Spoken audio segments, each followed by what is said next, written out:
Magandang araw mga kaibigan.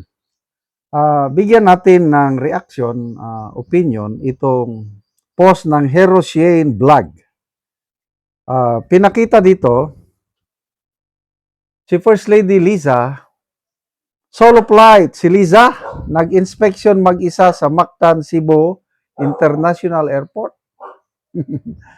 Sabi dito, Himala, nganong ikaw man, binisayan Tagalog ko mamaya. Himala, nganong ikaw lang man isa Madi, unsa man, gyud ang nahitabo bitaw oy kita ra gyud ning katag-ani sa araw ng kagitingan ba magpakita ba? Nasaan si BBM? Nagtagalog na rin. Bakit si Lisa lang ang nakita sa ocular inspection sa Mactan Cebu International Airport para sa upcoming ASEAN Leaders Summit in Cebu? So, hinahanap nila si BBM. Sinerch ko. If Lisa Inspection Mactan Cebu International Airport. Lumabas sa aking search nung March 15 pa.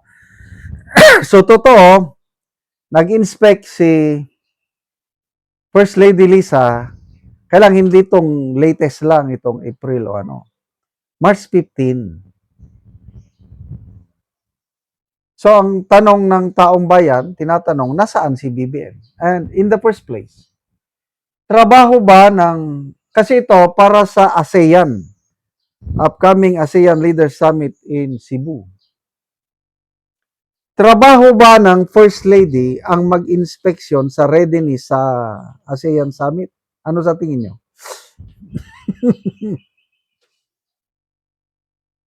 I don't know kung nandyan sana ang Pangulo, pwede samahan ng unang ginang dahil normal yan ang mag-asawa, magkasama. Ako ngayon, halos ayokong lumakad kung hindi ko kasama ang aking Commander Julie. Ganon na pala yung nagkakaedad. Gusto ko, ayokong maglakad na ako lang mag-isa hanggat maaari. Lalo na kung medyo malayo-layo. Sarap kasi yung kakwentuhan mo lang ang iyong kapartner, di ba? So, yan ang tanong. Trabaho ba ng First Lady ang mag-inspection para sa readiness ng ASEAN Summit? I don't know. Siguro, gusto lang niyan tumulong. Tapos, kumusta? Bakit hindi nakasama ang Pangulo sa kanya?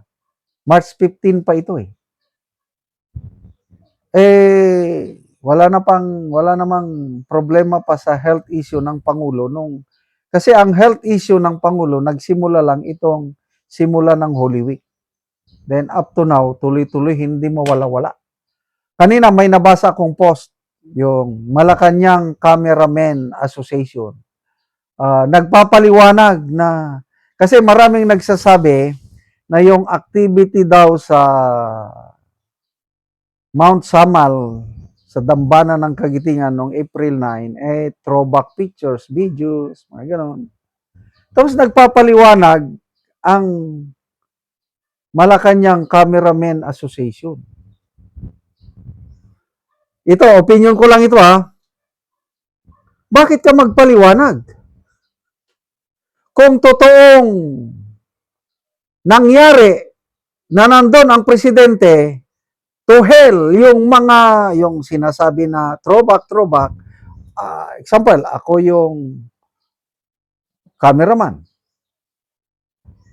Bakit ako magpapaliwanag na totoo man yung ano? So yung mga nag-ako na throwback, bahala sila, manigas sila. Total, totoo namang nangyari nga nandun ang presidente. Bakit ako magpaliwanag? Ngayon, dahil nagpapaliwanag sila, di ba lalong tumataas ang suspicion na I'm sorry, yun lang ang aking yun lang ang dating sa akin, yung nagpapaliwanag. So, kung hindi totoo na throwback or ano, Ay di, habulin nyo na lang. O, tama naman yung sinasabi ng PCO na hahabulin nila, tutugisin nila, ah, kakasuhan ang mga nagpapakalat ng fake news. O di sige, kasuhan ninyo kasi masama talaga ang mag-fake news. Sinungaling, niloloko mo ang tambayan kung totoo na itong mga netizens, sila ang source ng fake news na throwback yan, ganito riyan. Kaya lang, ang hindi nila masagot-sagot, dito sila nadali. Wala silang lusot. Bakit mayroong na-post na video, sinasabi nila, the president is healthy. He's working in Malacanang. Ito ang video. Na, kasama man doon si late Juan Ponce Enrile, biglang nabuhay sa noong April 6. Oh, sige nga, ipaliwanag nyo ko no. Taga PCO. Bakit GMA ba yun? Bakit ang GMA nagpalabas ng video na nagtratrabaho ang Pangulo kasama si Juan Ponce Enrile? Yun ang gusto naming marinig na paliwanag. Kaya lang tikom sila sa bibig dahil hindi nila talaga maipaliwanag yun. Nang dahil sa mga ganon, mga throwback videos at pictures, lumalala ang, what's this? Lumalala ang suspicion, haka-haka ng taong bayan kung nasaan ang Pangulo. Kahit yung interview ni Auntie Claire Castro kay PBBM, I'm good, I'm here, I'm doing exercise. Yung pagkain ko, binabantayan ko lang. Marami ring hindi naniniwala doon.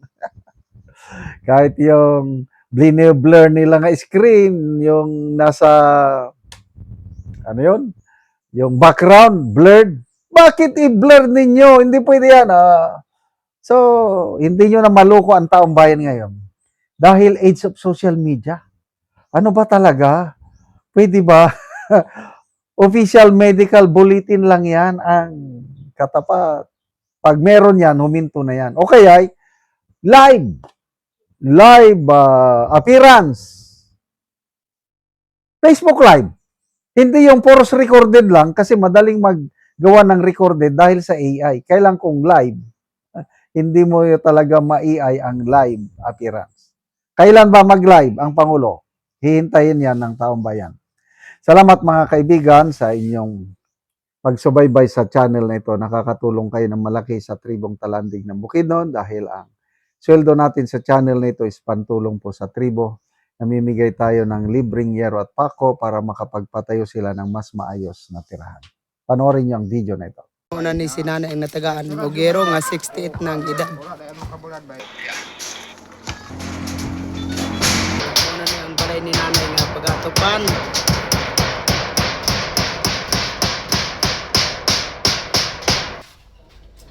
So muna ni ang mga anak ni nanay nga nitabang siya kay si nanay usa naman siya kabalo.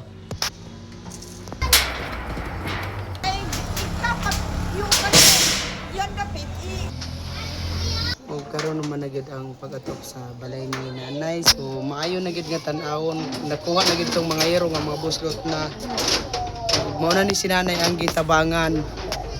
So nanay, nakaatop na gyud ka. Ay, salamat na kayo, nag-ulan. Makatuyod ako gigya ko, hindi na ako magkagkungkong. Oo. Kaya na, wala nang ulan. Kaya ato pa naman yun. Salamat sa ka. So gitabangan ka nanay sa imong anak ug masamong nanay. Oo. Kay balo naman ka. Oo. Pila na nanay ka tuig sa imong pagkabalo? Magduha karong March 25. March 25, magduha na ka tuig. Oo. So ang imong panginabuhian nanay, so unsa man asa ka magkuha? Paning kamutan lang na ako kung naay akong kuanan nga ihatag sa ako, sa akong mga anak. Pagkasaligra ko sa akong mga anak. Nasaligra ka sa imong mga anak. Oo, batag. Tungod man ko sa akong sakit na high blood. Tungod sa imong sakit nga high blood. Oo, dili ko pakabuwad o kayo mo init. Oo. So maayo na gid nanay, dili na makatulog na ka og tarong. Tulog na. Makatuyod na ko di na magtikungkong. Oo. Salamat sa Ginoo. Ug ang nagtabang sa sinog sa dako paing salamat nako nga naagyaw pinakaluwas sa ako. Nawala gyapon ko sa ulan. Mm. Ano man ka matulog ko ani nga. Tikin ko alamang ko. Ani tulog ko. Dagang gyud kaayong salamat ang nagtukuan sa sin. Oo. So, Iya kong gitabangan. Oo, Oo. salamat kayo, nanay. Salamat ko sa sakrimen ko sa Ginoong bangan og sin. Oo. Salamat kayo sa Oo.